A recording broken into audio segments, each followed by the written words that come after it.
Hey, hello, Jack Tubbs from the J Team at Realty One in Surprise, Arizona.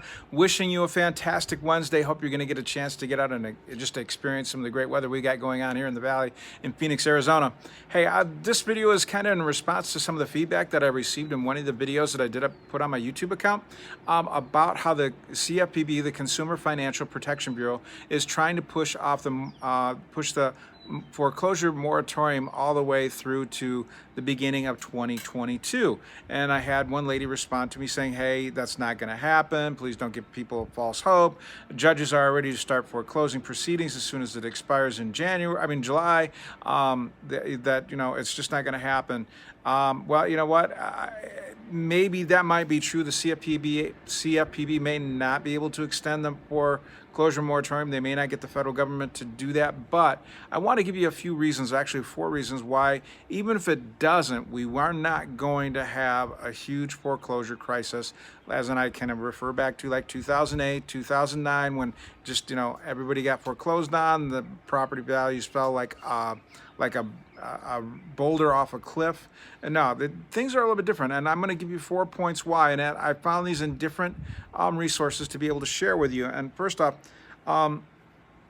right now, almost 50% of the people that are in forbearance, that were in danger of foreclosure, they've already caught up on their payments. And you know what? I happen to have a friend in Michigan who actually was in forbearance because he had lost his position, had not gotten any unemployment yet, started to fall behind. And as soon as he got the unemployment situation, kind of started enrolling. That helped him get everything else caught up. And then you know what? He landed another position. He was able to get caught up. And actually, he's got everything actually back on track to what his original mortgage schedule was, because with the extra money they put on the back end, between the extra money he was making at work because he had actually found a better position, and a little bit of the money he'd saved up from the little time he was on unemployment, and there's resources he paid off that back end, so he's now right back on his original schedules, original payment. So it happens, but you're going to find that almost 50% of the Americans, and actually probably over at this time, over 50% of the American people that have been caught in forbearance who are in danger of foreclosure have caught up and they're back on schedule. And that's just another testament of how the U.S. economy is continuing to catch up. It's continuing to recover from the COVID-19 crisis. And this comes from the MBA, the Mortgage Bankers Association, and it's kind of broken down like this.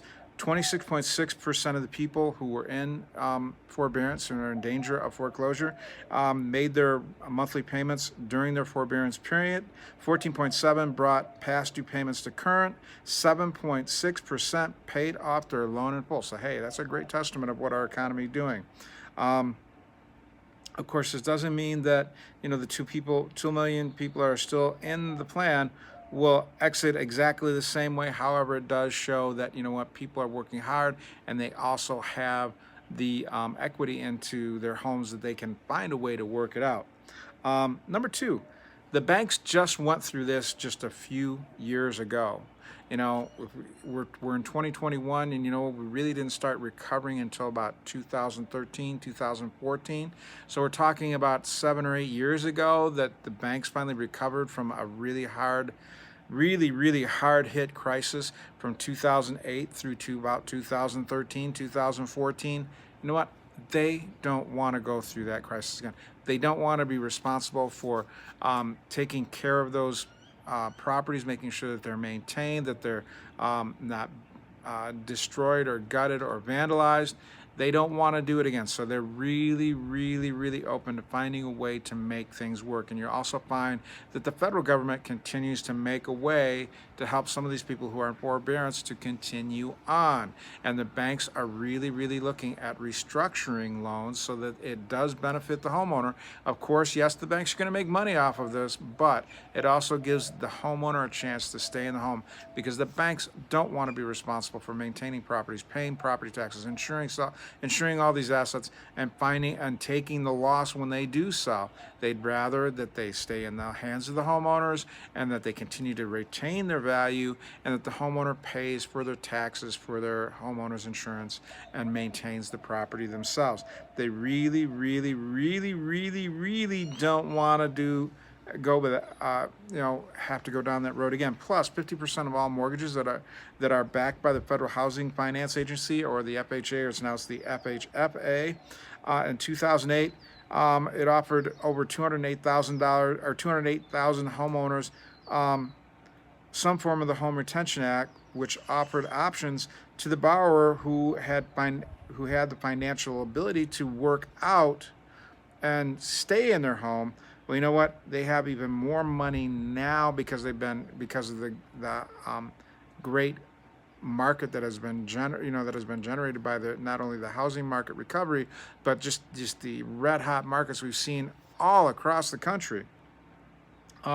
So we also know that they have the cash reserves now to be able to help some of these people out of the hole, to be able to extend, rework, restructure, do all these. They have the money to do it now. They're not as financially strapped as they were back in 2008, 2009. Modifications are going to probably be the norm on some of these people. They don't want to put people out in the street. They don't want to own those homes. They don't want to maintain them, pay taxes, insure them. They don't want to do any of that. They'd rather spend their money on keeping the homeowner in the home. Number 3, with everything being politicized these days, and I mean everything, there's no political goodwill in not helping homeowners stay in their home.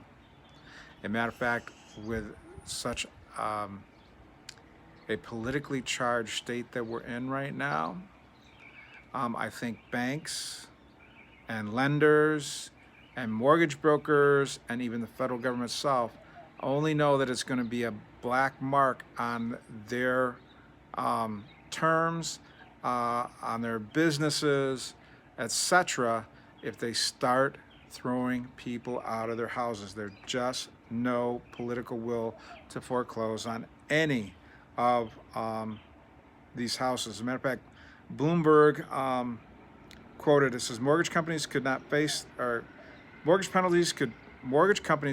penalties if they don't take the steps to prevent a deluge of foreclosures that threatens to hit the housing market later this year. A U.S. regulator said that the CFPB warnings is tied to a forbearance relief that's allowed millions of borrowers to delay their mortgage payments due to the pandemic.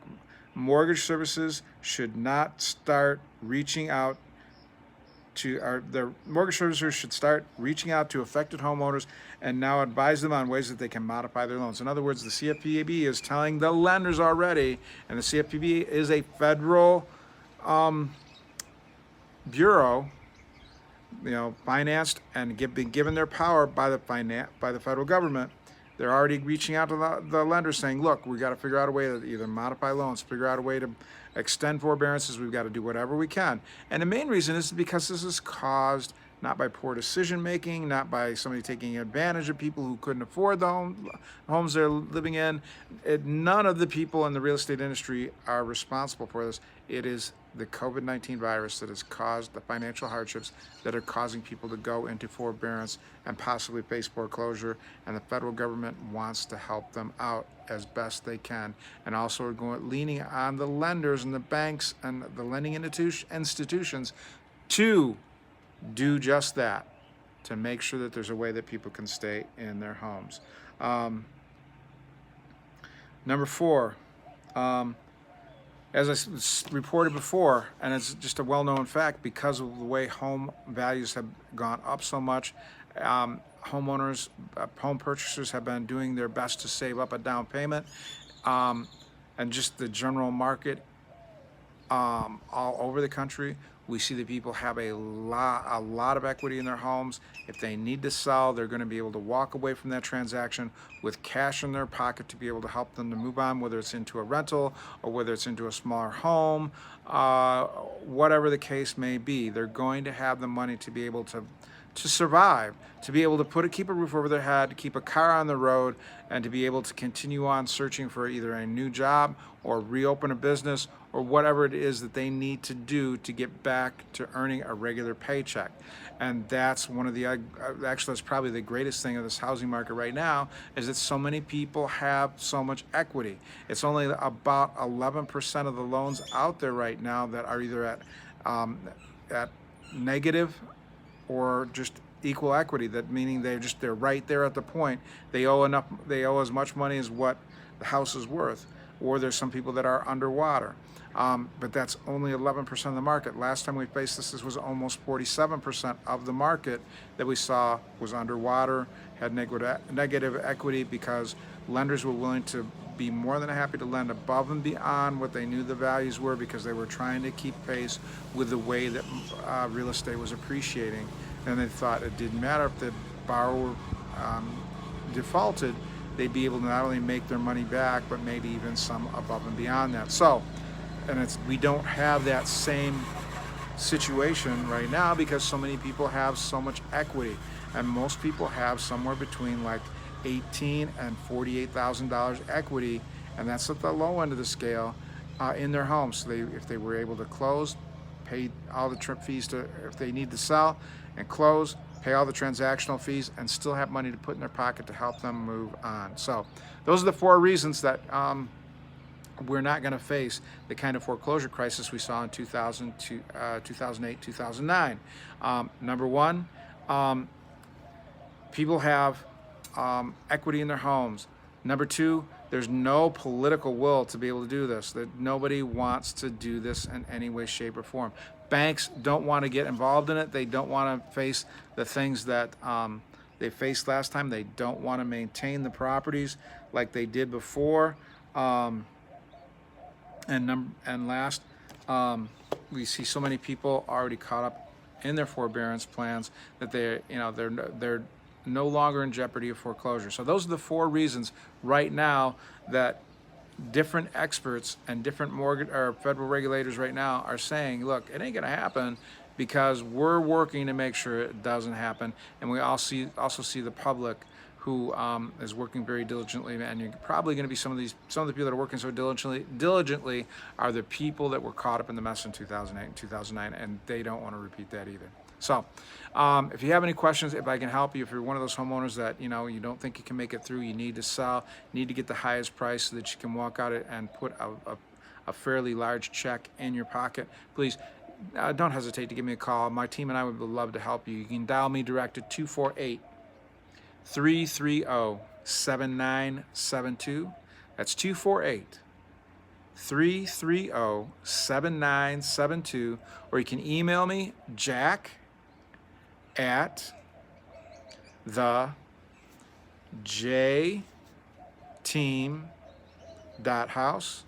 That's JACK @THE, the letter J, the word team, TEAM.house, and that's HOUSE. Or you can call the office, talk to any of my team members, 623-252-4061.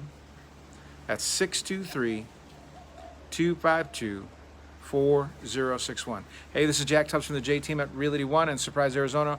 Wishing you a fantastic Wednesday. I'll be back with you tomorrow with more about what's going on in the Phoenix real estate market. Have a great day.